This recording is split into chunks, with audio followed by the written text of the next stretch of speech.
नमस्कार दोस्तों, स्वागत करते हैं आपका चार्जिंग पॉइंट हिंदी में। दोस्तों, आज के इस वीडियो में हम कंपेयर करेंगे चाइना और भारत के मिलिट्री को। कंपैरिजन होगा land force, air force, navy force पे। साथ में जानेंगे ज्योग्राफिकल कंडीशन के बारे में। जानेंगे किस देश को ज्यादा बेनिफिट होगा ज्योग्राफिकल कंडीशन का युद्ध के समय। तो जुड़े रहिए आप इस वीडियो के साथ। चाइना की मिलिट्री वर्ल्ड की थर्ड पावरफुल मिलिट्री है और भारत की मिलिट्री वर्ल्ड की फोर्थ पावरफुल मिलिट्री है। ग्लोबल फायर पावर रैंक में चाइना की रैंक थर्ड है और भारत की फोर्थ। मैन पावर में भारत की रैंक फर्स्ट है। एक्टिव पर्सनल 14,55,550 है। रिजर्व पर्सनल 11,55,000 है। पैरा मिलिट्री 25,26,950 है। टोटल 51,37,500 है। चाइना की रैंक मैन पावर में सेकंड है। एक्टिव पर्सनल 20,35,000 है। रिजर्व पर्सनल 5,10,000 है। पैरा मिलिट्री 6,60,000 है। टोटल 32,05,000 है। न्यूक्लियर वेपन चाइना के पास 320 है और भारत के पास 150। डिफेंस बजट चाइना का $261 बिलियन है और भारत का $71.1 बिलियन है। अब बात करते हैं लैंड फोर्सेस की। Total number of tanks Bharat के पास 4,292 है और चाइना के पास 35,000 है। आर्मर्ड व्हीकल्स भारत के पास 8,686 है, चाइना के पास 33,000 है। सेल्फ प्रोपेल्ड आर्टिलरी भारत के पास 235 है, चाइना के पास 3,800 है। फील्ड आर्टिलरी भारत के पास 4,060 है, चाइना के पास 3,600 है। रॉकेट प्रोजेक्टर्स भारत के पास 266 है और चाइना के पास 2,650 है। अब बात करते हैं एयरफोर्स की। टोटल एयरक्राफ्ट भारत के पास 2,123 है, चाइना के पास 3,210 है। कॉम्बैक्ट एयरक्राफ्ट भारत के पास 538 है, चाइना के पास 1,232 है। अटैक एयरक्राफ्ट भारत के पास 172 है, चाइना के पास 371 है। स्पेशल मिशन प्लेन भारत के पास 77 है, चाइना के पास 111 है। हेलीकॉप्टर्स भारत के पास 722 है, चाइना के पास 911 है। अटैक हेलीकॉप्टर्स भारत के पास 23 है और चाइना के पास 281 है। अब बात करते हैं नेवी फोर्सेस की। तो टोटल नेवल भारत के पास 285 है, चाइना के पास 777 है। एयरक्राफ्ट कैरियर भारत के पास 1 है, चाइना के पास 2 है। सबमरीन भारत के पास 16 है और चाइना के पास 74 है। डिस्ट्रॉयर भारत के पास 10 है, चाइना के पास 36। फ्राइगेट्स भारत के पास 13 है, चाइना के पास 52। कॉर्वेट्स भारत के पास 19 है, चाइना के पास 50। माइन वॉरफेयर भारत के पास 3 है, चाइना के पास 29। कोस्टल पेट्रोल भारत के पास 139 है और चाइना के पास 220। आप लोगों को लग रहा होगा कि चाइना के नंबर भारत के मुकाबले बहुत ज्यादा है, तो चाइना भारत को बहुत आराम से हरा देगा, पर ऐसा नहीं है। चाइना के नंबर इसलिए ज्यादा है क्योंकि उसका बॉर्डर भारत के मुकाबले बहुत ज्यादा है। भारत की सीमा 13,888 किलोमीटर की है, जबकि चीन की सीमा रेखा 22,457 किलोमीटर तक फैली है। चीन का बॉर्डर 14 देशों से जुड़ा है, इसमें से ज्यादातर से उसके विवाद चल रहे हैं, इसीलिए चाइनीज आर्मी में आपको ज्यादा वेपन्स देखने को मिलेंगे। पर भारत के साथ ऐसा नहीं है। भारत का विवाद सिर्फ पाकिस्तान और चाइना से है। बांग्लादेश, म्यांमार, भूटान और नेपाल की सीमाओं पर कोई विवाद नहीं है। भारत ने अपने हथियार चाइना और पाकिस्तान को देख के लिए हैं, वही चाइना ने भारत के साथ साथ Japan, south Korea, Taiwan, Vietnam, America को देखकर हथियार इकट्ठे किए हैं। चाइना अपने बॉर्डर के साथ साथ दक्षिण चीन सागर और पूर्व चीन में भी काफी संघर्ष कर रहा है, इसीलिए आपको नंबर ऑफ वेपन्स चाइना के ज्यादा दिखेंगे भारत के मुकाबले। Geographical condition. अगर भारत और चाइना के बीच युद्ध होता है तो उसमें ज्योग्राफिकल कंडीशन बहुत अहम भूमिका निभाएगी। वो कैसे, मैं आपको बताता हूँ। भारत और चाइना के बीच 3,488 किलोमीटर लंबी सीमा है, जिसमें से ज्यादातर एरिया माउंटेनियस रीजन है, पर्वतीय इलाके हैं, जहाँ ना प्रॉपर रोड्स हैं ना ही ब्रिजेस है, और ज्यादा ऊंचाई में ऑक्सीजन लेवल भी कम है, तो यहाँ पे लड़ना काफी कठिन होता है। पूरी दुनिया के साथ साथ चाइना ने माना है कि पर्वतीय इलाकों में अगर कोई सेना सबसे ज्यादा पावरफुल है तो वो भारत की सेना है। पर आप बोलेंगे कि 1962 की जंग में भारत चाइना से हार गया था, तो वो कैसे पावरफुल माना गया है? तो वो भी मैं आपको बता देता हूँ। भारत के 1962 की जंग हारने के पीछे सबसे बड़ा कारण था उसका इंफ्रास्ट्रक्चर। भारत ने कभी भी लद्दाख एरिया में इंफ्रास्ट्रक्चर में ध्यान नहीं दिया, जिसके कारण वहां ना प्रॉपर रोड्स बन पाई ना प्रॉपर ब्रिजेस बन पाए, जिसके कारण भारत की सेना को 1962 के युद्ध में प्रॉपर हथियार तक नहीं मिल पाए थे। पर अब ऐसा नहीं है। 2014 के बाद से भारत के प्रधानमंत्री श्री नरेंद्र मोदी जी ने बीआरओ को सीधे अपने अंडर ले लिया, जिसका नतीजा ये हुआ है कि 6 साल के अंदर भारत चीन बॉर्डर पे भारत ने अपना 75% इंफ्रास्ट्रक्चर कंप्लीट कर दिया है। और यही मेन रीजन है जिसके चलते चाइना को मिर्ची लगी हुई है, क्योंकि अब चाइना को भी पता है कि भारत 1962 वाली गलती नहीं कर रहा है और अब अगर युद्ध हुआ तो इस बार नतीजा उसके विपरीत भी जा सकता है।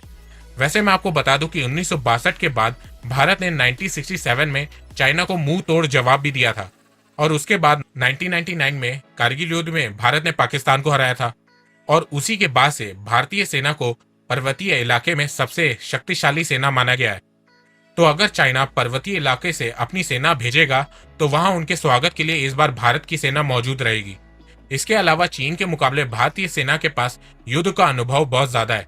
भारत पिछले कुछ दशकों में अपने कमीने पड़ोसी देश पाकिस्तान से कई युद्ध लड़ चुका है और सभी में उसने जीत हासिल की है और आए दिन एलओसी पे बवाल मचा रहता है। एक तरीके से आप कह सकते हैं कि इंडियन आर्मी का प्रैक्टिस जोन बना हुआ है एलओसी। पर चाइना के पास युद्ध का अनुभव का अभाव है। उसकी सेना ने पिछली बार 1979 में वियतनाम के साथ युद्ध लड़ा था और उसमें उसको हार का सामना देखना पड़ा था और उसके बाद से चाइना ने कभी भी युद्ध नहीं लड़ा है। उसके पास वॉर एक्सपीरियंस की बहुत कमी है और इसी वजह को छुपाने के लिए वो हर साल $10 बिलियन खर्च करता है प्रोपेगेंडा में, जिसमें वो चाइनीज आर्मी को स्ट्रॉन्ग दिखाता है। ये तो मैंने आपको ज्योग्राफिकल कंडीशन आर्मी का बताया है। अब मैं आपको लैंड फोर्स का बता देता हूँ। देखो, पर्वतीय इलाकों में ना ही ज्यादा टैंक्स काम आती है ना ही ज्यादा सेल्फ प्रोपेल्ड आर्टिलरी। वो इसलिए क्योंकि इनको चलने के लिए कम से कम कच्ची सड़क होनी चाहिए, पर पर्वतीय इलाकों में ये चीज पॉसिबल ही नहीं होती है। तो टैंक्स और सेल्फ प्रोपेल्ड आर्टिलरी पर्वतीय इलाकों में किसी काम की नहीं होती है। और वैसे भी चाइना के 50% से ज्यादा टैंक्स पुरानी टेक्नोलॉजी के हैं और वहीं भारत के पास भीष्म, T-90, T-72, अर्जुन जैसे मॉडर्न टैंक्स अवेलेबल हैं। पर्वतीय इलाकों में तोपे, रॉकेट लॉन्चर ज्यादा काम आती हैं। भारत के पास फील्ड आर्टिलरी मतलब कि तोपे ज्यादा है चाइना के मुकाबले। फील्ड आर्टिलरी भारत के पास 4060 है और चाइना के पास 3600 है, पर रॉकेट लॉन्चर चाइना के पास 2650 है और भारत के पास सिर्फ 266 है। इसीलिए दोनों देशों के बीच मुकाबला टक्कर का है। एयरफोर्स के ज्योग्राफिकल कंडीशन की बात करते हैं।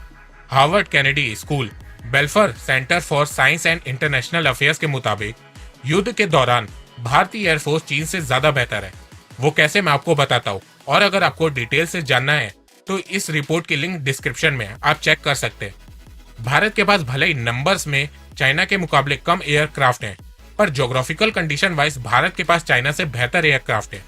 भारत के पास Mirage 2000, Sukhoi Su-30, MiG-29, Jaguar, Tejas और अब राफेल जैसे जेट्स हैं। पर चीन के पास भी अच्छे जेट्स हैं, जैसे कि Sukhoi Su-30, Su-35, J-20, J-10, J-11 है। पर भारत के पास सभी मौसम में उड़ान भरने वाले मल्टी रोल एयरक्राफ्ट है, जबकि चीन के J-10 के पास ही ये क्षमता है। ज्योग्राफिकल कंडीशन की बात की जाए तो भारत की एयरफोर्स चाइना के एयरफोर्स पे भारी पड़ेगी।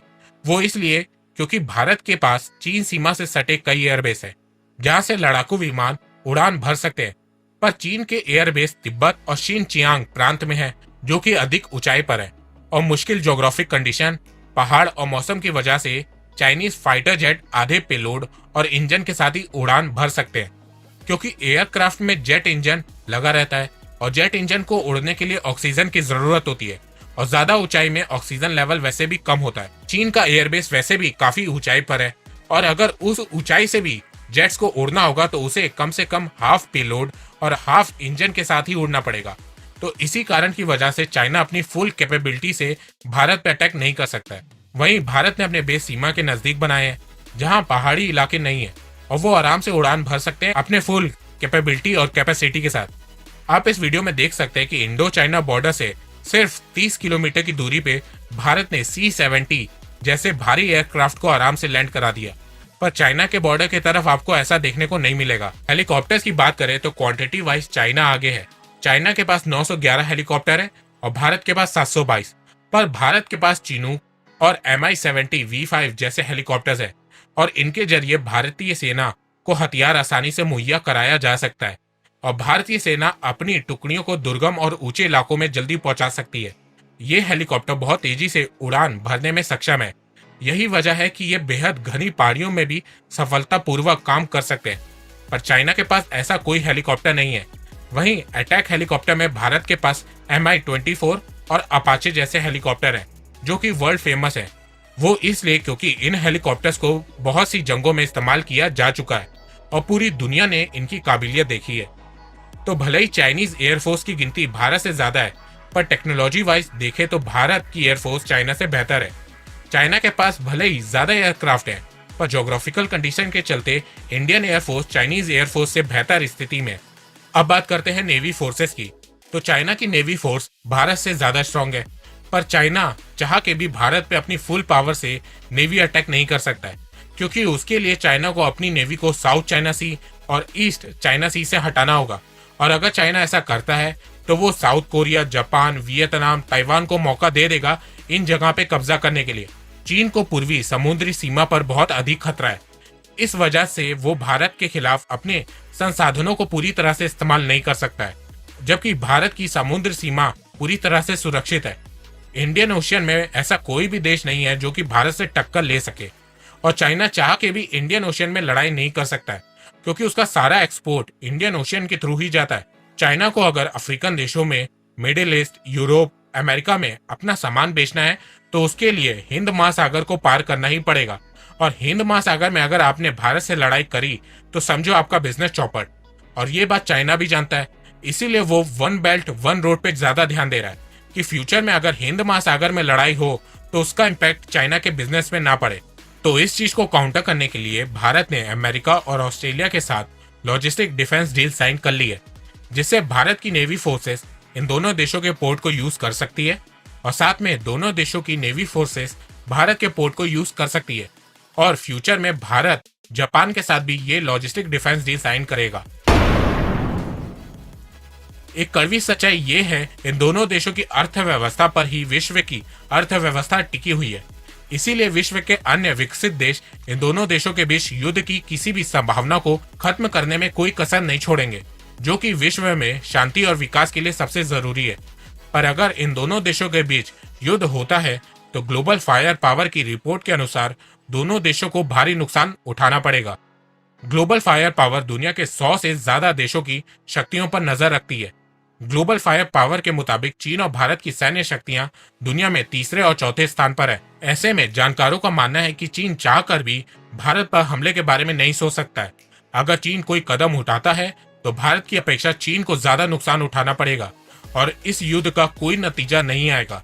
तो दोस्तों, अगर आपको ये वीडियो पसंद आया तो आप इस वीडियो को लाइक कीजिए, और अब आप मुझे सपोर्ट भी कर सकते हैं पेट्रियन के थ्रू और यूट्यूब में ज्वाइन बटन के थ्रू। और हाँ, अगर आपको financial market, share market, mutual fund के बारे में जानना है तो मैं आपको 4720 रुपए का कोर्स फ्री में दे सकता हूँ। उसकी लिंक डिस्क्रिप्शन में, आप जरूर से चेक करिएगा। मैं ऐसे ही पॉजिटिव वीडियोस लाता रहूंगा आप लोगों के लिए, तो चैनल को सब्सक्राइब करना बिल्कुल भी मत भूलिएगा। अभी तक के लिए बस इतना ही। धन्यवाद। जय हिंद, जय भारत।